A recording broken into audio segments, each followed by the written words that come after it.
Friends, today we will discuss the fundamental principles of the pleading.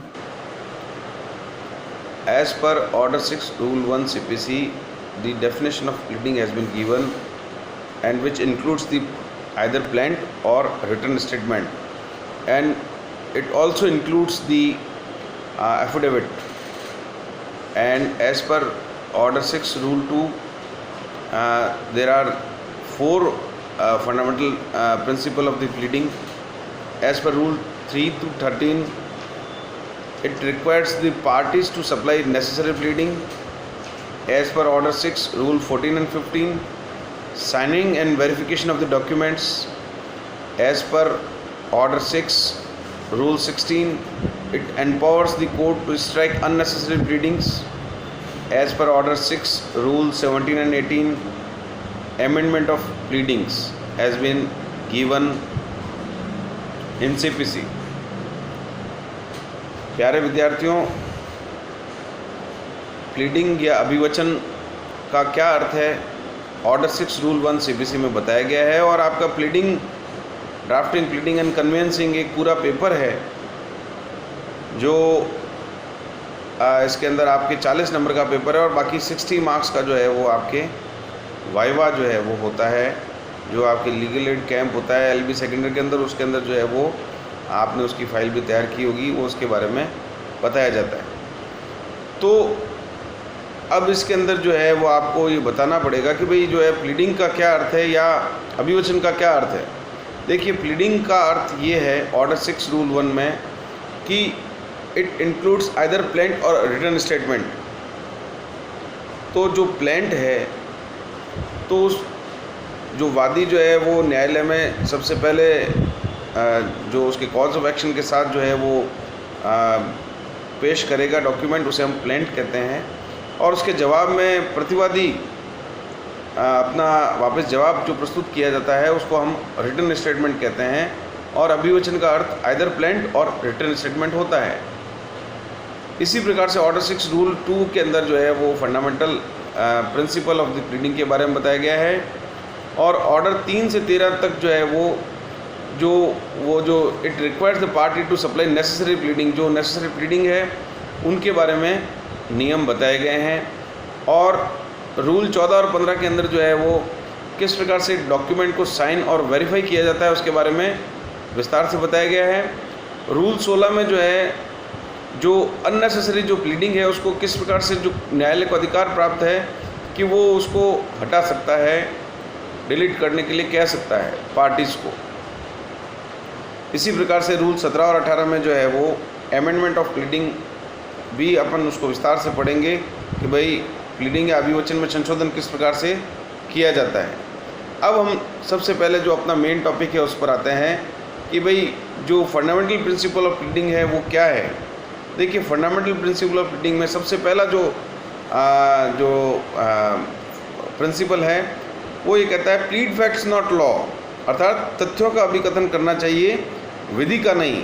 देखिए, इसका क्या अर्थ है। इसका अर्थ ये है कि जो प्रिजाइडिंग ऑफिसर है उससे नॉलेज ऑफ लॉ है, वो उसको कानून की जानकारी है। जिस समय आप जो ड्राफ्टिंग करते हैं या जिस समय प्लेंट या जो दावा आप जब प्रस्तुत करते हैं न्यायालय के अंदर, तो आपको इस बात का ध्यान रखने की आवश्यकता है कि आपको केवल और केवल जो है वो तथ्य का ही अभिकथन करना चाहिए, विधि का नहीं। इसका आशय क्या है? इसका आशय ये है कि भाई विधि तो जो है सामने वाले पक्षकार को भी पता है, पहला। दूसरा, जो प्रिजाइडिंग ऑफिसर है उसे भी वो विधि का ज्ञान है।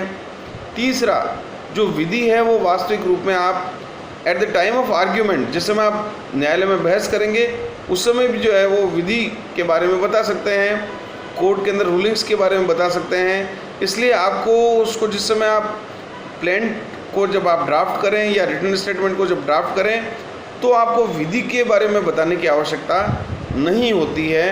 इसीलिए ऑर्डर 6 रूल 2 के अंदर जो है वो ये बताया गया है कि प्लीड फैक्ट नॉट लॉ, अर्थात तथ्यों का अभिकथन करना चाहिए, विधि का नहीं। और देखिए, इसके अंदर इसके दो जो है एक्सेप्शन दिए गए हैं। पहला है फॉरेन लॉ और दूसरा है mixed question of fact and law. Foreign law या जो विदेशी विधि है, चूँकि दोनों ही पक्षकारों को जो है वो इसकी जानकारी नहीं होती है, प्लस जो प्रिजाइडिंग ऑफिसर है उसको भी इस बात की नॉलेज नहीं होती है कि भाई विदेश के अंदर क्या विधि थी या विदेश के अंदर कौन सी विधि है, तो उसके बारे में जो है वो या तो वादी या प्रतिवादी का वकील जिस समय ड्राफ्टिंग करता है उस समय वो उस विदेशी विधि का वर्णन भी कर सकता है। तो उसका एक अपवाद है कि प्लीड फैक्ट नॉट लॉ का, और वो अपवाद ये है कि भाई विदेशी विधि चूँकि दोनों ही पक्षकारों को नहीं पता होती है, प्लस जो प्रिजाइडिंग ऑफिसर है उसको भी इस बात का नॉलेज नहीं होता है कि भाई कौन सी जो है विदेशी विधि के बारे में जो है, अगर वो विदेशी विधि के बारे में कोई प्रश्न विचाराधीन है या विचारगत है तो उस दशा में उस विदेशी विधि का भी जो है वर्णन किया जा सकता है। इसी प्रकार से mixed question of fact and law, यदि तथ्य और विधि का कोई मिश्रित प्रश्न है तो उस तथ्य और विधि के जो मिश्रित प्रश्न है उसके बारे में भी जो है आइदर ऑफ द पार्टीज या तो प्लेंट में या रिटर्न स्टेटमेंट में उसका वर्णन किया जा सकता है। और हालांकि वो जो है मुख्य नियम ये है कि भाई तथ्य का अभिकथन करना चाहिए, विधि का नहीं, लेकिन फिर भी जो है वो mixed question of fact and law, उदाहरण के रूप में मैं आपको बताना चाहूँगा कि mixed question of fact and law जैसे कि ज्यूरिसडिक्शन का क्वेश्चन है या क्षेत्राधिकार का कोई प्रश्न है कि भाई अमुक न्यायालय को कोई क्षेत्राधिकार प्राप्त है या नहीं है, उसके बारे में अगर कोई ऐसी कोई बात है तो उस बात को भी जो है वो अपने आइदर प्लेंट और रिटर्न स्टेटमेंट के अंदर वो बता सकता है। तो इस प्रकार से जो पहला फंडामेंटल प्रिंसिपल है कि भाई प्लीड फैक्ट नॉट लॉ, तथ्य का अभिकथन करना चाहिए, विधि का नहीं। At the cost of repetition मैं बता सकता हूँ आपको कि ऐसा क्यों बताया गया है। ऐसा इसलिए कहा गया है ताकि जो सामने वाला पक्षकार है, जो प्रिजाइडिंग ऑफिसर है, उसे लॉ की नॉलेज है, और at the time of argument भी जो है जिस समय दोनों ही पक्षकार बहस करेंगे और प्रिजाइडिंग ऑफिसर जब उनको दोनों ही पक्षकारों को सुनेगा उस समय भी जो है उन लॉ के पॉइंट्स को सुना जा सकता है। इसलिए ये कहा जाता है plead fact not law. Thank you.